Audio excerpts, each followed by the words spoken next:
Heart की बीमारी और हृदय की बीमारी ये हमारे भारत में और विश्व में नंबर 1 की बीमारी बनते जा रही है। जितने लोग हर साल इस बीमारी से मरते हैं उतने और किसी बीमारी से लोग नहीं मरते हैं। ये बीमारी बहुत ही खतरनाक है, इसलिए आज का मेरा जो टॉपिक है इसी बीमारी से संबंधित है। इस हार्ट की बीमारी को आपको जानना और पहचानना बहुत ही जरूरी हो गया है। अगर आप आजकल के दौर में हार्ट की बीमारी को इग्नोर करते हैं तो ये सबसे बड़ा नुकसान आपका कर सकती है।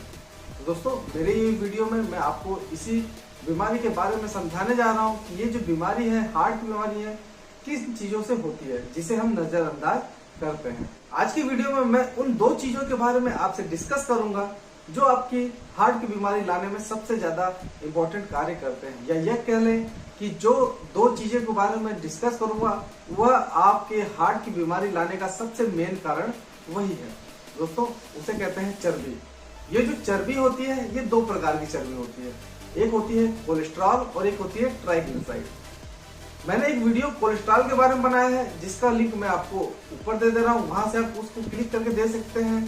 साथ साथ एक मैंने वीडियो ट्राइग्लिसराइड के बारे में भी बनाया है, उसके बारे में भी आप लिंक में क्लिक करके देख सकते हैं। साथ साथ मैं अपने डिस्क्रिप्शन में भी उसको लिंक कर दूंगा, वहां से भी आप जाके ट्राइग्लिसराइड के और कोलेस्ट्रॉल के बारे में अच्छी तरीके से जान सकते हैं। फिर भी मैं थोड़ी बहुत जानकारी आपको ट्राइग्लिसराइड और कोलेस्ट्रॉल के बारे में दे देता हूँ। ये जो कोलेस्ट्रॉल होता है ये एक प्रकार का फैट होता है जो आपके ब्लड में पाया जाता है।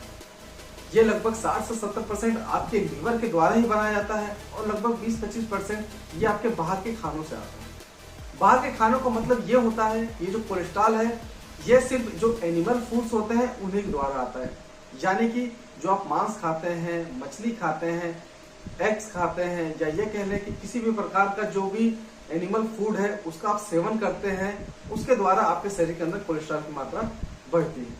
और ये जो ट्राइग्लिसराइड होती है ये होती है आपके जो ऑयल्स होते हैं उसके खाने के द्वारा होती है। इसका जो मेन स्रोत होता है ये भी आपके लीवर के द्वारा बनता है, लेकिन सबसे ज्यादा जो मेन स्रोत होता है इसका, या जो मेन सोर्स होता है आपके शरीर में बनने का, वो जो हम बाहर के फूड खाते हैं, फैटी फूड खाते हैं जिनमें ऑयल की मात्रा रहती है, बटर की मात्रा रहती है, ये सब की चीजें होती हैं। कुछ सिंपल कार्बोहाइड्रेट होते हैं, उनके खाने के द्वारा हमारे शरीर के अंदर ट्राइग्लिसराइड की संख्या बढ़ जाती है। और ये दोनों ट्राइग्लिसराइड और जो कोलेस्ट्रॉल है ये हमारे सेहत के लिए नुकसानदायक होते हैं। ये नुकसानदायक तब होते हैं जब इनकी मात्रा, हमारी जो कैलकुलेट मात्रा होती है उससे जब ज्यादा होने लगती है तो ये हमें नुकसान पहुंचाते हैं। ये जो हमारी आर्टरीज होती हैं, जो हमारी ब्लड की सप्लाई करती हैं, उनके द्वारा ब्लड हमारे शरीर के सारे हिस्सों तक जाता है। ये उसको क्या करती हैं, उसको पतला कर देती है। यानी कि ये जो कोलेस्ट्रॉल होता है और जो ट्राइग्लिसराइड होते हैं, ये जो दोनों फैट हैं, चर्बियां हैं, वो दोनों आपकी जो आर्टरीज होती है, जो आपकी नलिकाएं होती हैं, उसके मेम्ब्रेन पे, उसके जो अंदर की साइड में जाके वो उसे जमने लगते हैं, चिपकने लगते हैं, जिसके कारण क्या होता है कि जो अंदर की जो ल्यूमेन होती है, जो एक एरिया होता है आपकी नली का, वो धीरे धीरे कम होने लगता है और आपको हाइपरटेंशन की शिकायत, और साथ साथ कभी कभी ये ब्लॉकेज भी आपको कर सकता है, जिसके कारण आपको हार्ट अटैक की समस्या आ सकती है, ब्रेन का स्ट्रोक हो सकता है, कई प्रकार की हार्ट संबंधी समस्या आपको आ सकती है। तो कुछ लोग कंफ्यूज रहते हैं कि क्या ये ट्राइग्लिसराइड ही कोलेस्ट्रॉल है या कोलेस्ट्रॉल ही ट्राइग्लिसराइड है। नहीं, ये दोनों अलग है। इन दोनों का जो केमिकल स्ट्रक्चर होता है वो भी अलग होता है और इन दोनों का जो सोर्स होता है वो भी अलग होता है। जैसे मैंने आप लोगों को बताया, ये जो कोलेस्ट्रॉल होता है वो सिर्फ एनिमल फूड्स के द्वारा होता है।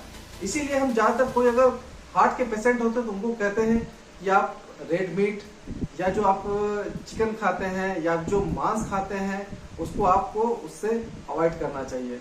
इसके कारण क्या होगा कि आपके शरीर में कोलेस्ट्रॉल की कमी रहेगी, क्योंकि जितना हमारे शरीर के लिए कोलेस्ट्रॉल जरूरी होता है उतना तो हमारा लीवर बना रहा है। आपकी जो सेल की मेम्ब्रेन होती है, कुछ हार्मोन्स होते हैं, साथ बाइल जूस का जो निर्माण होता है वो भी कोलेस्ट्रॉल के द्वारा होता है। तो उतनी संख्या में हमारा जो लीवर है वो कोलेस्ट्रॉल बनाता है, लेकिन हमको जो बाहर से जो फूड खाते हैं, जो हमारे शरीर में एक्स्ट्रा कोलेस्ट्रॉल आता है, वो नहीं आना चाहिए। साथ साथ कुछ लोग ये भी कंफ्यूजन होते हैं कि ये जो कोलेस्ट्रॉल है वो ट्राइग्लिसराइड है। नहीं, ये जो ट्राइग्लिसराइड है वो आपके ऑयल से आता है। जैसे कोई भी आपके जो वेजिटेबल ऑयल्स है उसके अंदर ट्राइग्लिसराइड पाया जाता है। जितने प्रकार के आपके जो तेल है जो आपके प्लांट सोर्स से बनते हैं, जैसे सरसों का तेल हो गया, आपका मूंगफली का तेल हो गया, राइस ब्रान ऑयल हो गया, किसी भी प्रकार का ऑलिव ऑयल है, कोई भी ऑयल है, उसके अंदर आपको ट्राइग्लिसराइड की मात्रा जरूर मिलेगी। तो आप कंफ्यूज न होइए।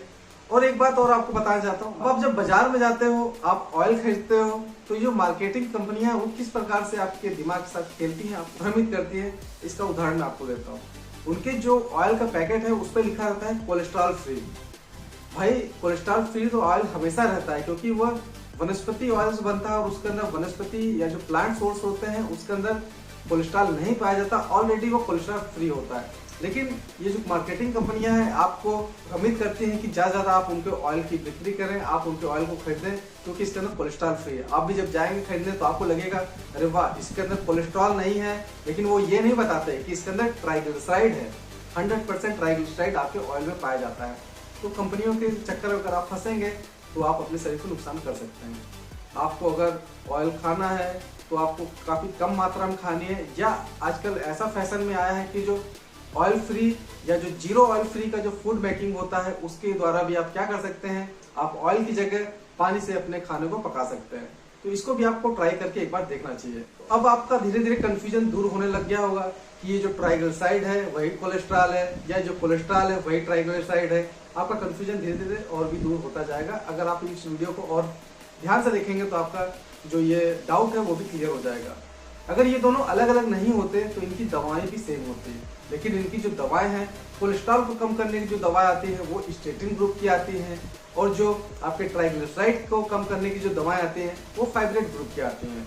अगर ये दोनों सेम होती तो इनकी दवाएं भी सेम होती, लेकिन नहीं, ये दोनों अलग अलग सोर्स से आती हैं, ये दोनों अलग अलग बीमारी होती है, इसलिए इनका जो मेडिसिन है वो दोनों अलग आती है। इससे भी आप क्लियर कर सकते हैं कि ट्राइग्लिसराइड और कोलेस्ट्रॉल दोनों अलग अलग हैं। और आपको ये चीज हमेशा क्लियर रखनी है कि कोलेस्ट्रॉल हमेशा एनिमल फूड के सोर्स से आता है, और जो ट्राइग्लिसराइड है वो जो प्लांट सोर्स है, जो आपके ऑयल्स होते हैं उसके द्वारा आपके शरीर में पहुंचता है। हालांकि ये दोनों ही हमारे लिए बहुत ही जरूरी होते हैं, बहुत ही इंपॉर्टेंट होते हैं। कोलेस्ट्रॉल हमारी सेल मेम्ब्रेन बनाती है, कई प्रकार के हमारे बॉडी में जो वर्क होते हैं उसको करने में हमारी सहायता करती है। और ये जो ट्राइग्लिसराइड होती है वो फैट सेल में जाके डिपॉजिट हो जाती है। जब कभी भी हमको एनर्जी की आवश्यकता होती है तो क्या होता है कि आप खाना नहीं खाते हैं, आपको एनर्जी की आवश्यकता होती है, तो ये जो ट्राइग्लिसराइड है यही वजह जाकर फिर से आपका एनर्जी का सोर्स बनते हैं। ये दोनों हमारे लिए जरूरी है, लेकिन जो इनकी मात्रा हमारे शरीर में होनी चाहिए उससे अगर ये ज्यादा हो जाते हैं तो आपके शरीर के लिए खतरा हो सकता है। आपको हार्ट अटैक खतरा आएगा, आपकी नसें ब्लॉक हो सकती हैं, आपको ब्रेन हेमरेज हो सकता है, आपको ब्रेन का स्ट्रोक हो सकता है, आपको कई प्रकार की हाइपरटेंशन की शिकायत हो सकती है, साथ साथ आपको डायबिटीज की भी शिकायत हो सकती है।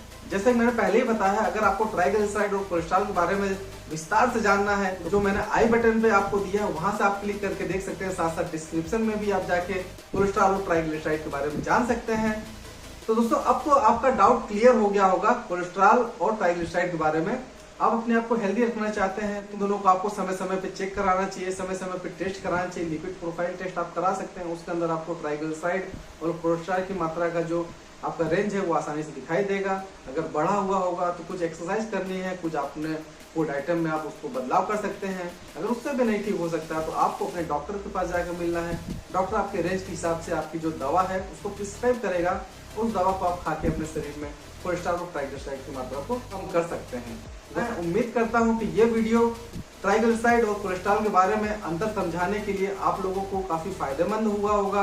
अगर आपको इससे कुछ फायदा मिला, कुछ जानकारी मिले तो इस वीडियो को ज्यादा ज्यादा लाइक करें, ज्यादा शेयर करें, जिससे कि दूसरे लोगों को भी कोलेस्ट्रॉल और ट्राइग्लिसराइड के बारे में जो अंतर है वो आसानी से पता चल सके। इसी प्रकार की रोचक और जानकारी युक्त आपको मेडिकल की जानकारी जानने के लिए मेरे चैनल को आप सब्सक्राइब करें, साथ साथ बेल आइकन दबा के ऑल पे क्लिक करना ना भूलें, जिससे मेरी आने वाली नई नई वीडियो के बारे में जो जानकारी है, जो नोटिफिकेशन है, आपको सबसे पहले मिल सके। मिलते हैं अगले वीडियो में, तब तक के लिए रहो हेल्दी, जियो हेल्दी, जय हिंद।